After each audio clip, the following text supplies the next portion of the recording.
Well, it's called a valley for obvious reasons. I did it in 1972. It's really about this journey through life business. I like the idea of these people trudging over this great heaving landscape. And of course, you'll see that they're sort of falling off the end of it. And in a way, it's sort of the beginning of life, going down to the end of life. I began with just a person in a room, right at the beginning of my life. And then they became two people, and then you were relating two people to the space in the room. And then it got more crowded, other creatures would come in, and then I was literally then getting out of control, and there'd be 50, 100, 200 people all jostling for position with my paintings. And I had always wanted to do one vast work in which there were no edges, no beginning or ending. It was just a sort of sea of people. It's a bleak vision, isn't it? A bit harsh, yes. People found it quite difficult to take to this picture. But at the time I was very, very interested in relief work. I loved the way you could sort of look at it flat and then go around the edge and discover that there was an edge. And yes, I would like to perhaps have been a sculptor, although I had no training in sculpture at all. I just sort of blundered into it. That's, for me, is a Welsh landscape, with this sort of feeling of the sort of ground heaving, as if there's something sort of going on underneath. It's not really what most people consider landscapes. I don't ever think of trees particularly, or it's just this sort of mass that interests me. And the sky is always at a part of this movement. And that I definitely did pick up in Wales. If you go into a crowd, which is one of my favourite occupations, and sort of look around and see what's happening, usually it's made up of as many individuals as are in the crowd, and they're all separate from each other, and yet they also form this group. And this just fascinates me. Some crowds are static, some crowds are sort of all moving in the same direction, other crowds are very angry or animated and I just think it's wonderful. We live in Finsbury Park, where they have Arsenal football matches from time to time. And these men, mainly men, a few kids and women, come pouring out of the tube station and sort of pour all over the roads until they get to the... And I really look forward to those days when I can see these people just all having a lovely time, but all sort of moving with one intent, one thing in their minds. They're all going to this match, you know. I think men are terrific, yes, I really do. I'm not a feminist. I'm not one... Well, I am a feminist in the sense I think women have had a pretty bad deal. And I'm very happy to see now that things are get better for them. But that doesn't mean to say one has to sort of hate men as well. And yeah, I think they're great. You seem very interested in relationships between men and women. That seems Yes. to be a major theme for you. Well, that is the major theme of all my work. Either men and women, women and women, children, mothers, lovers, and so on. I just think it's lovely. The shapes that people form when they're trying to express something to another person, it's like a sort of dance. And you have to sort of study it and work out why they're doing this and is it working?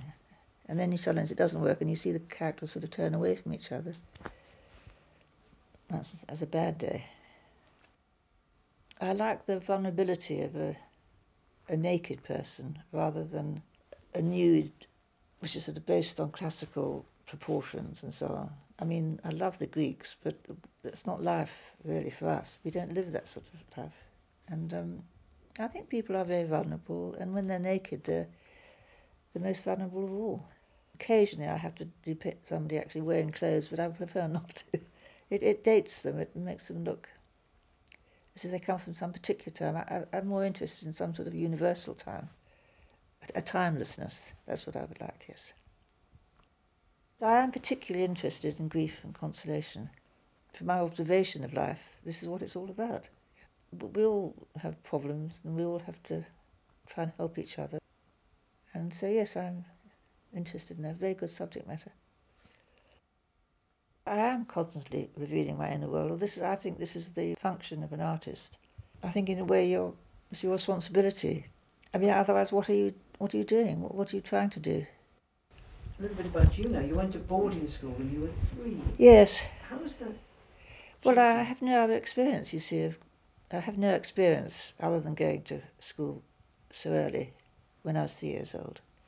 I went mainly because my father and mother, well, my father particularly, had been brought up a Catholic, and he was very anxious that his 2 children should go to a school where they were not influenced by politics or religion. This was his sort of hang-up. I think personally that I was much too young to go sent away from home. So I always had this sense of being in the wrong place. And I think this comes up in my work. I always felt that I should be somewhere else, probably at home, I imagine. So I think that left sort of a sadness that does creep into my work, I think. The Holocaust I found very influential because of the time I was only 15 when the war ended, and it preyed on my mind, and indeed it preyed on everybody. The whole of my generation, I think, was really affected by this. Although we hadn't actually experienced anything ghastly, as so many people on the continent did. And then, of course, that was followed by the bomb in Nagasaki. And that was also something I know that influenced me, and in fact I dreamt about it for many years afterwards. Where a person had stood, they just disappeared, but their shadow was left on the sidewalk, and I have seen photographs of that. I mean, this greatly impressed me, because it was just such an incredible idea that somebody could disappear like a puff of smoke, and yet they left something behind. I thought it was very moving. So I think, yes, our generation was affected by all these things. The paintings are also celebratory. They seem to me to celebrate sex, for instance, in quite an understated way. They seem to, but nevertheless, there's a real celebration there, I feel, of ordinary bodies, not idealised bodies, but yes, real people. ordinary love. Yes, ordinary love, like Rembrandt talks about it. I don't like paintings of idealised love, I must confess. And it's a very dodgy subject, though, because people feel a bit peculiar about it. And I have painted various pictures, but what I've never done is actually painted the fact of loving, as it were, the act of loving. And I must say I've thought about it a great deal, but I just cannot get my head around it. I can't get the image right, One has lots of ideas, and sometimes you just can't find it, and that's why occasionally I try to write something down instead, because sometimes you can find a few words strung together that gets nearer to the idea that you want to express than painting or sculpture, I find. Do you think that your hands get close to expressing that? I think so, yes. I've always had this thing about hands, and they're usually reaching out for something that they can't get at. I don't know if you've noticed that. Occasionally, yes, they're holding each other, the hands clasped and so on. But it's usually making a sort of an appeal, I think. Instead of asking somebody for something, you can't put it into words, but you can show them with your hands that you want something. I don't seem to have a style, so nobody can quite place me, which has led to quite considerable difficulties in my life, because people don't know how to take my work. They can't put me in a compartment and say, well, that's fine because we know that, so that's where she lives, as it were. So I have had difficulties in showing my work and so on, I think because of this. How important to you, Evelyn, is honesty? Well, I think if you're not going to be honest, there's no point in doing it at all. I mean, you should certainly try as hard as you can to be as honest as you can. It's terribly difficult to be absolutely honest, but I think you should certainly try.